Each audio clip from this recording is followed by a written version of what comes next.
আজকে আমি যে ছবিটা আঁকবো এটা একটা চায়ের কেতলি বা কাপ বা চায়ের পট যেটাই হোক আমি আঁকার চেষ্টা করছি।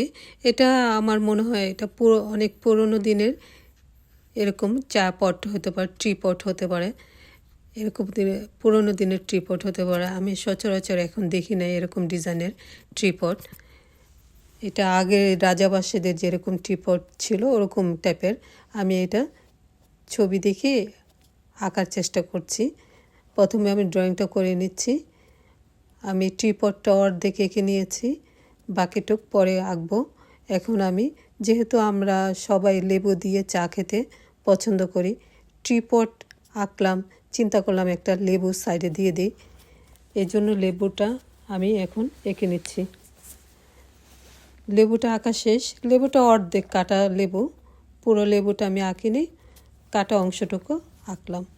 এখন আমি ট্রিপডটা সম্পূর্ণ শেষ করছি, আঁকার শেষ পর্যায়ে হয়ে গেল। ট্রিপডটা আঁকা শেষ। এখন আমি পেন্সিল স্কেচ করছি।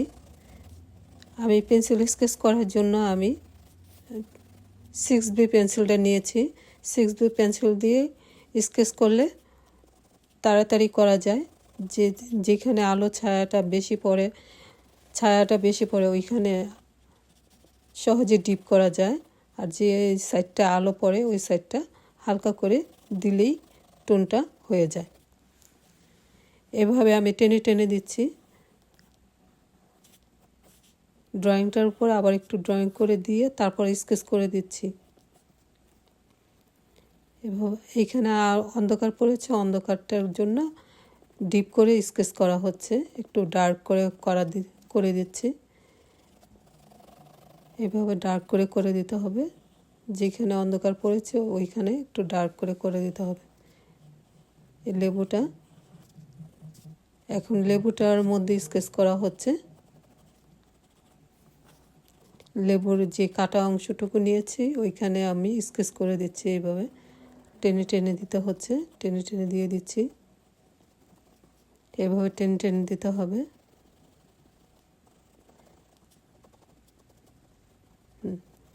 হয়ে গেল, লেবুটার মোটামুটি স্কেচ করা শেষ। এখন যে কাটা অংশটুকুর মধ্যে করা শেষ হয়েছে, এখন যে অংশটুকু আছে লেবুর ওই অংশটুকু আমি স্কেচ করে দিচ্ছি।